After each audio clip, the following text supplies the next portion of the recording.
Yes, ma'am. Why? Turn around, please. Why? Is this a joke? No, it's not a joke. What is happening? Like I said, I'm detaining you right now. You're not under arrest, but I'm just detaining you. Okay. On August 12th, 2025, police responded to a noise complaint involving a garbage truck, but the situation quickly escalated and ultimately ended with an arrest and the suspect being taken to the police station. Who's involved? Who called? You called? I called on this gentleman. What's up, man? Hey, how you doing, Zach? Are you hurt? You want medics to check you out? No. All right. Did you witness this? No? Anybody around? Just you and him? All right. So I live up. Let me talk to him first really quick, okay? Sir? How you doing, guy? All right. Are you hurt? No. All right. I just had to ask you that real quick. Let me get with her and then I'll come back, all right? She called. So what's going on, man? I live upstairs and I'm trying to work. I had a phone call coming and this noise just keeps going and going and going. So I just was on the balcony and I was like, excuse me, like can you make that noise stop? Because he wasn't in the vehicle, it wasn't moving or anything, but can you just make the noise stop? Like I have to get on this phone call. People live up here. And he just dismissed me, so I came down and I was like, can you please make this noise stop? And he's like, get the fuck out of here. And I'm like, oh, I'll get the fuck out of here. So I come around to the side. I didn't get in the vehicle, but it was slightly open, so I just stepped up and I shut it off one notch. And he pulled me by my arm. Yeah, I just shut it off one notch, and he pulled me by my arm down. And he like held on to me really tight and like pulled me. And so I pushed him to get off of me, and then he punched me in the face. You have your ID or anything on you? I can go get it upstairs. All right. Like that escalated really quick. extremely quick. Can you go ahead and turn around for me really quick? I'm just gonna detain you and put you in handcuffs, okay? Are you serious? I'm dead serious, yes ma'am. Why? Turn around, please. Why? Is this a joke? No, it's not a joke. What is happening? Like I said, I'm detaining you right now. You're not under arrest, but I'm just detaining you. Okay. No, not right now. My feet are burning on the ground. Can I move right over there in the shade? Hey, listen, just relax, okay? Relax, all right? Range 3, one female detained. Oh my God. One female detained, okay. I get punched in the face when I'm being detained. All right. You have the right to remain silent and not answer any questions. Any statement you make must be freely and voluntarily given. You have the right to the present representation of a lawyer of your choice before you make any statement and during any question. If you cannot afford a lawyer, you're entitled to the present representation of a court-appointed lawyer before you make any statement and during any question. If at any time during the interview you wish not to answer any questions, you're privileged to remain silent. I can make no threats or promises to induce you to make a statement. This must be of your own free will. Any statement can be and will be used against you in your court of law. Do you understand, right? So what I don't understand is why I'm in handcuffs right now. Because you're detained, I'm by myself, and you came from your house down here because of a noise from the garbage truck, and you pushed this gentleman, okay? Hold on, that's what you just told me. So I'm by myself. Hold on, I'm by myself, so I'm detaining you because I'm by myself, okay? We got to cause a... He's the one who punched me in the face. This doesn't make any sense. All right, I asked you if you were hurt and did you need medics. I don't see any injuries on you, but from what you just told me, you went and entered his car, his work vehicle. I just shut the thing off. Okay, can you shut the car off from the outside, ma'am? I was standing on the thing and I pulled... Now I can't do anything, but I just shut it off. I didn't get in the vehicle. I just stepped on the thing and he grabbed me and pulled me down. Okay, and I'll be right back. I pushed him off of me. I'll be right back. Hello. Hey, how you doing? How you doing? What's your name, sir? I'm Fernando. Fernando, nice to meet you. I'm Officer McCray. I'm going to read you your rights, okay? You're not under arrest. I'm just going to read this to you because I got to talk to you, okay? You're ready. I'm talking to my supervisor now. No problem. You have the right to remain silent, not answer any questions. Any statement you make must be freely and voluntarily given. You have the right to the present representation of a lawyer of your choice. Before you make any statement and during any question, if you cannot afford a lawyer, you're entitled to the present representation of a court-appointed lawyer before you make any statement and during any question. If at any time during the interview you wish not to answer any questions, you're privileged to remain silent. I can make no threats or promises to induce you to make a statement. This must be of your own free will. Any statement can be and will be used against you in the court of law. Do you understand your rights, Fernando? Mm-hmm. All right. With these rights in mind, do you want to give me a quick rundown of what happened? Okay, Nick, you still here? Yeah, I'm here. Okay. So you say you're under arrest? No, he's not under arrest. I have to ask him what happened. So I don't know what happened, but I just have to ask him what happened. I have to read that. I read that to her and asked her, so now reading to him and asking him. Okay. I'll pull him out the dumps out. Okay. Okay. The balls are on the truck. The balls on the truck is very low. I understand that. But it runs. How you doing? Hey. How you doing? So it's very annoying. So she goes in the truck and shut it off while I'm trying to load this truck up. Okay.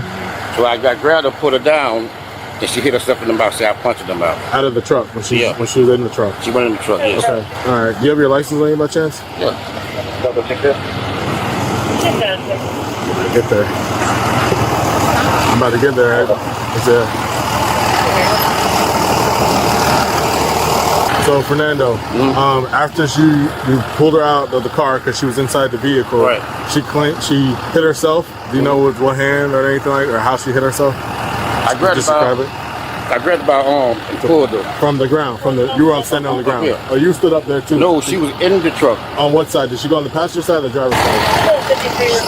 So she opened the door. Was it open or closed? Okay. Okay. I'm trying to load this can. Okay.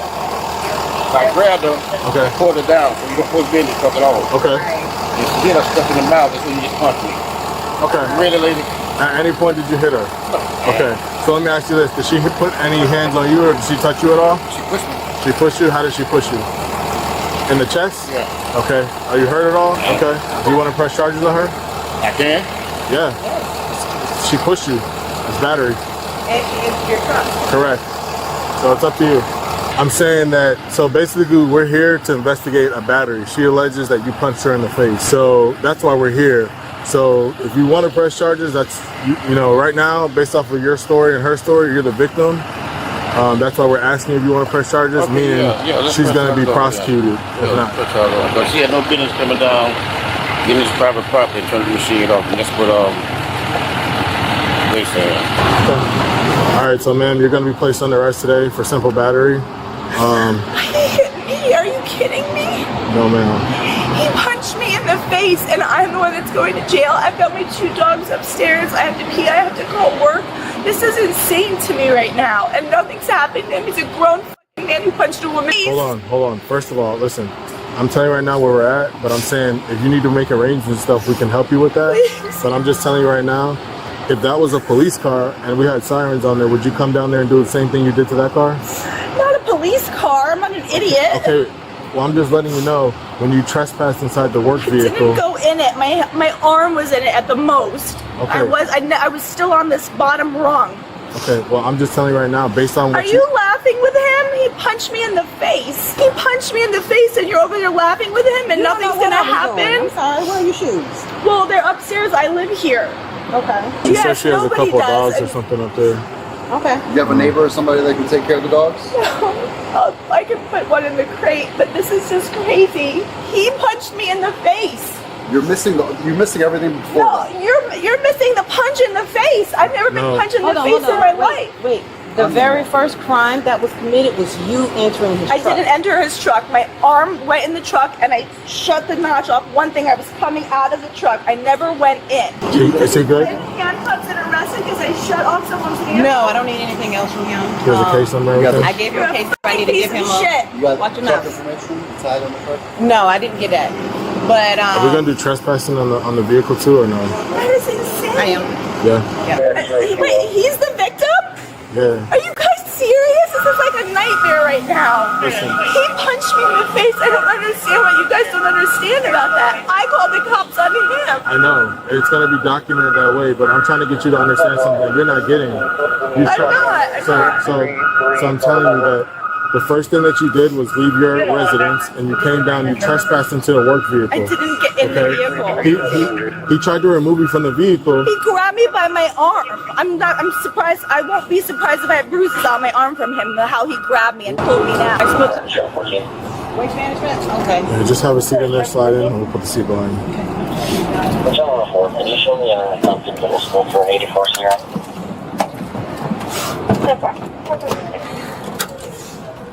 She is standing barefoot on hot pavement, hands locked behind her back, staring at the officer in disbelief. Just minutes ago, she was upstairs in her apartment, trying to take a work call. Now she is in handcuffs, being told she is going to jail for simple battery. And none of this makes sense to her. She is the one who called the police. She is the one who says she was punched in the face. She is the one demanding answers, while the man she accused stands nearby, uncuffed, calm, and labeled the victim. Over and over, she repeats the same words. I just shut it off one notch. Not stole the truck. Not drove it. Not damaged it.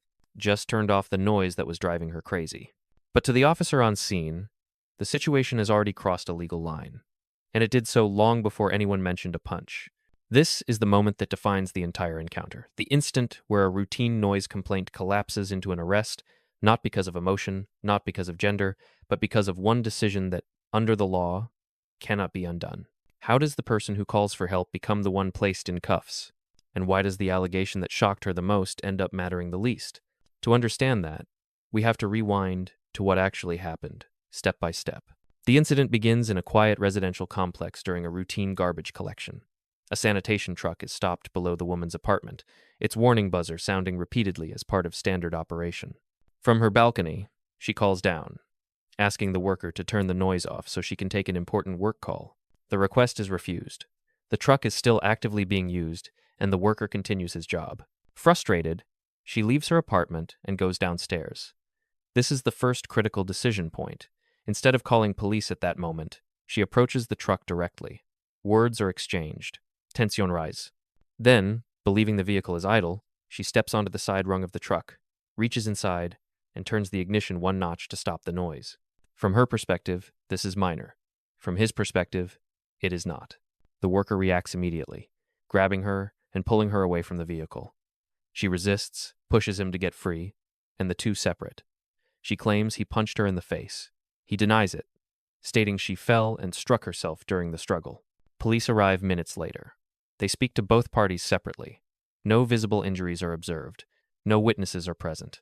No video captures the physical contact. What officers do have is a clear sequence of actions. She left her residence, approached a work vehicle, entered it without permission, and initiated physical contact during the confrontation. From that point forward, the investigation stops being about noise and becomes something else entirely. At the center of this case is a detail many viewers initially dismiss as trivial: the moment her hand crossed into the garbage truck. Under Florida law, trespass is not limited to stepping fully inside a building or vehicle. It does not require intent to steal, damage, or even remain inside. What matters is unauthorized entry, however brief, into property that does not belong to you. A sanitation truck is not a public object. It is a piece of private, commercial equipment actively in use. The side steps, the cab, and the controls are all restricted areas. Reaching inside to manipulate the ignition, even just one notch, meets the legal definition of trespass. This is why the officer's framing becomes so important. From a legal standpoint, the first confirmed violation is not the alleged punch. It is the decision to approach and interfere with the vehicle. Once that threshold is crossed, the roles begin to shift. The worker is no longer simply a source of noise. He is now someone protecting his workspace. She is no longer a complainant. She is someone who entered a vehicle without permission. This single action reframes the entire encounter. Everything that happens after is evaluated through that lens. And once officers identify a clear, provable trespass, the case stops being ambiguous and starts moving in only one direction. Many people assume battery requires a punch, a strike, or visible injury. Under Florida law, that assumption is wrong. Simple battery is defined as any intentional, unwanted physical contact against another person. The severity does not matter. Injury is not required. What matters is whether the contact was deliberate and unauthorized. In this case, both parties admit to physical contact. The disagreement is over who started it and why. She claims she was grabbed and punched. He states she entered the truck, he pulled her away, and she then pushed him. From a legal perspective, that last detail carries significant weight. Once officers establish that she initiated the encounter by trespassing into the vehicle, any physical contact that follows is analyzed differently. A push used to break free is still physical contact, and if that contact is not clearly justified as self-defense, it qualifies as battery. This is why the worker is asked a crucial question. Does he want to press charges? His answer matters because his account aligns with a provable sequence: trespass, physical interference, and a push. At that moment, the investigation no longer hinges on what might have happened. It hinges on what can be charged. And under the law, battery does not require a punch, only proof of unwanted contact. The most emotionally charged claim in this encounter is the one that ultimately carries the least legal weight: the allegation that she was punched in the face. From her perspective, this is the defining moment. It is repeated again and again, growing more urgent as she realizes she is the one being arrested. But policing decisions are not driven by repetition or outrage. They are driven by what can be verified. Officers observe no visible injury, There is no swelling, no bleeding, no broken skin. She declines medical attention. No witnesses corroborate the claim. No camera captures the alleged punch.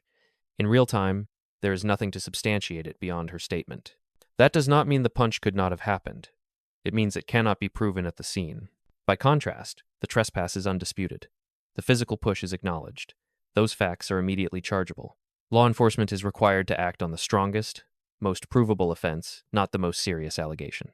This is where many encounters turn. People expect police to resolve moral disputes. Instead, officers resolve legal ones. When evidence is limited, the charge that survives is the one grounded in clear, observable actions. In this case, the allegation that shocked her mattered emotionally, but the actions she admitted to mattered legally. One of the most dangerous assumptions people make is believing that calling the police automatically places them on the right side of the law. It does not.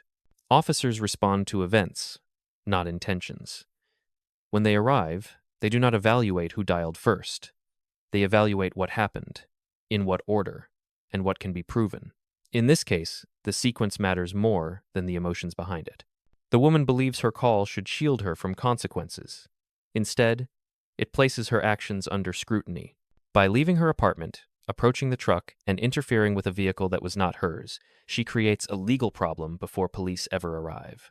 This is why officers repeatedly return to the same point, the first illegal act.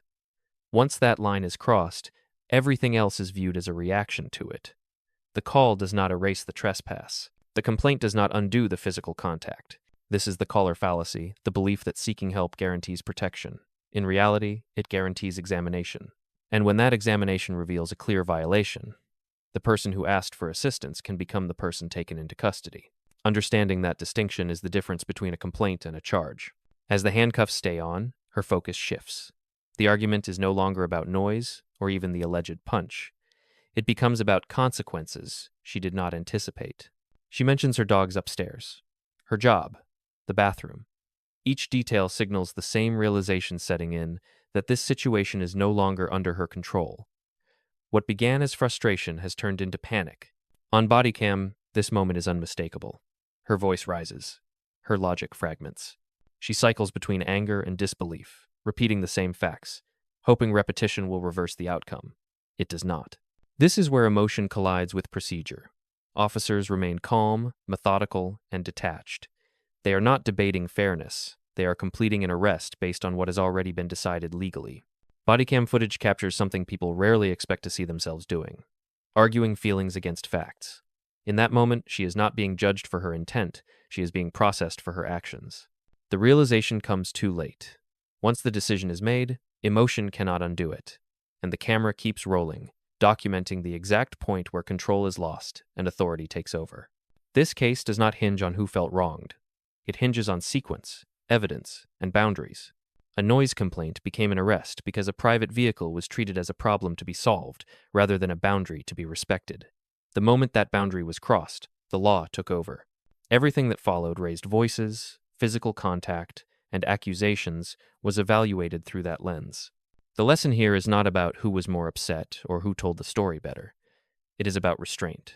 Calling the police is not a substitute for it. Neither is frustration. Law enforcement acts on provable facts in the moment, not on how unfair a situation feels. Trespass does not become legal because it was brief. Battery does not disappear because it was emotional. Once those elements are established, the outcome becomes difficult to reverse. Body cam footage exposes this reality, without commentary or sympathy. It records how quickly ordinary decisions can trigger legal consequences and how little room there is to argue once that line is crossed. In the end, this was never about noise. It was about control, boundaries, and the cost of crossing them.